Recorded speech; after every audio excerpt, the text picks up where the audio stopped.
Good morning. Welcome all of you on Wednesday, ninth week of Ordinary Time. Let us listen to the passage from the Gospel according to Mark. Some Sadducees who deny that there is a resurrection came to him and they put this question to him: Master, Moses prescribed for us that if a man's brother dies, leaving a wife but no child, the man must marry the widow to raise up children for his brother. Now there were 7 brothers. The first married a wife and then died, leaving no children. The second married the widow, and he too died, leaving no children. With the third it was the same, and none of the 7 left any children. Last of them, the woman herself died. Now at the resurrection, when they rise again, whose wife will she be, since she had been married to all 7? Jesus said to them, Surely the reason why you are wrong is that you understand neither the scriptures nor the power of God. For when they raise from the dead, man and woman do not marry. No, they are like the angels in heaven. Now, about the dead rising again, have you never read in the book of Moses, in the passage about the bush, how God spoke to him and said, I am the God of Abraham, the God of Isaac, and the God of Jacob. He is God not of the dead, but of the living. You are very much mistaken. The Gospel of the Lord.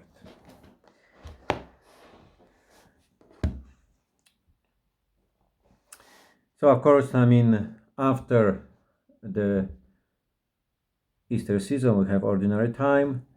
In this Gospel, we have again the topic of resurrection, because here is about resurrection, not as much about marriage or future aspects of married couple in heaven. Because if you are happily married, you'll be just saying, how why this have to finish? There will be a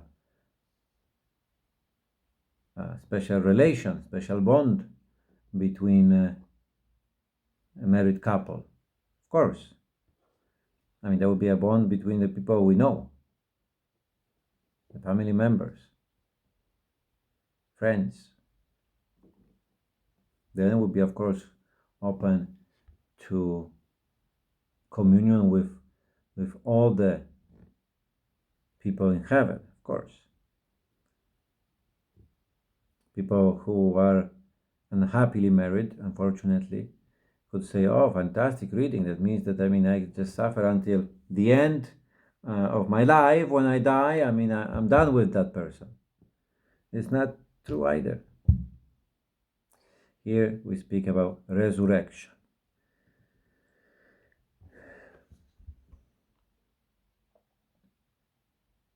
That the reality, what is awaiting us, will be simply different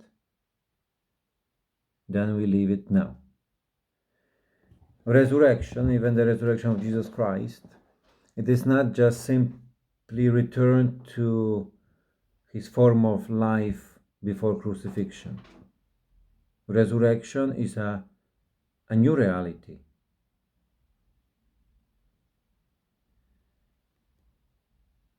We will be ourselves. We will not transform to be someone else. That will be always me. But they will be different. Can we imagine something? Difficult to say. Maybe someone have good imagination. We know that there will be place of fulfillment of the promises. There will be no suffering, that there will be no tiredness. This we know. How exactly that's going to happen, we don't know. But what I would like to point out here, because I mean, certainly we could go on with the aspect of resurrection of the body, or the form of relation, how we will know each other in heaven, which is a very fascinating thing. But I would like to point out that those who are asking Jesus this question, the tricky question, Sadducees, those who didn't believe in resurrection, Hellenized, I mean, under influence of Greek culture, so in some way were betraying their own tradition. They were the priestly class responsible for the temple. But they rejected the oral tradition. They accepted only Torah, the law, the first five books of the Old Testament.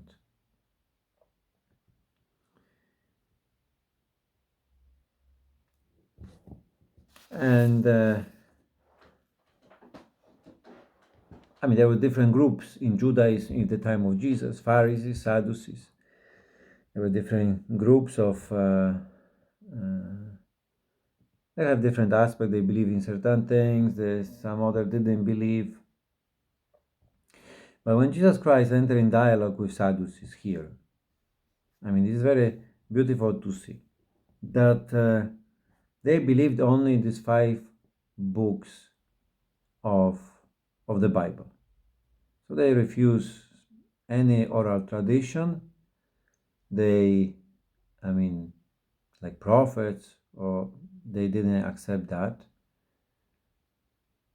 And Jesus Christ, when he entered in dialogue with them, he is respecting that, because he is referring to the passage what can be found in their own scriptures, in the books what they accept.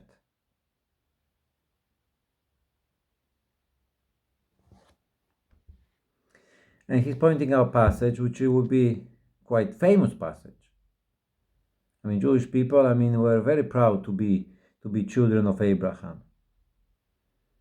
And many times when speaking about God, they will speak that it is God of Abraham, God of Isaac, God of Jacob.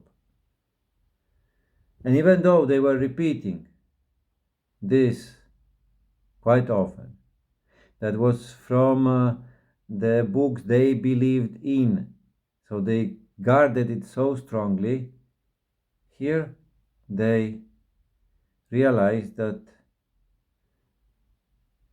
they didn't understand that. And sometimes that might be in our lives.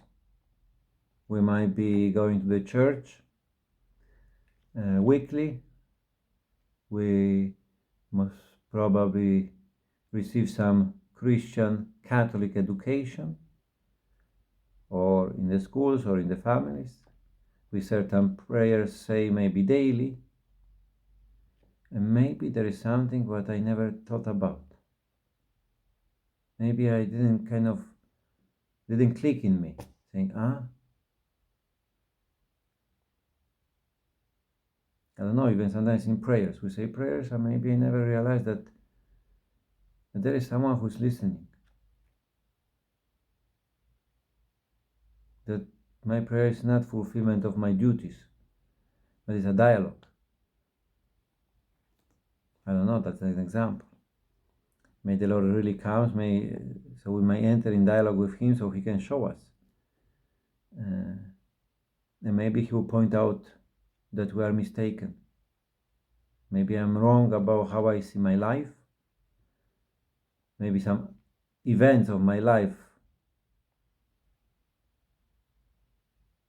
I read in the wrong way.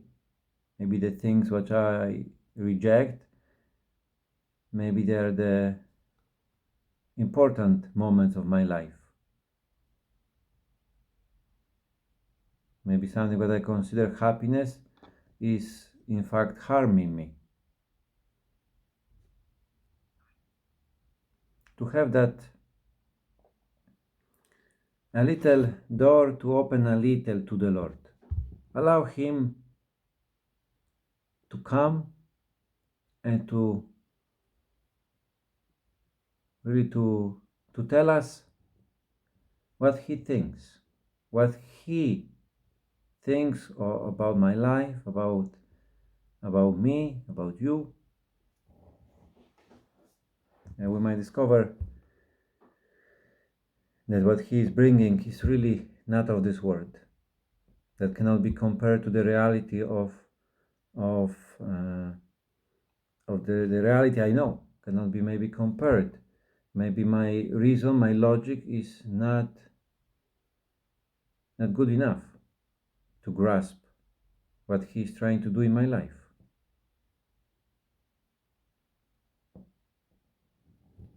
This reality, that's the last thing, this reality and the reality to come, cannot be compared because there are two different qualities. It's like color and shape. You cannot compare one to the other. One can be for the other. They can work together, but you cannot compare. It's something new. And heaven, it is this, something totally new.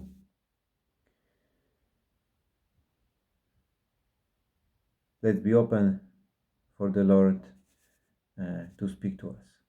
Have a great day. God bless you.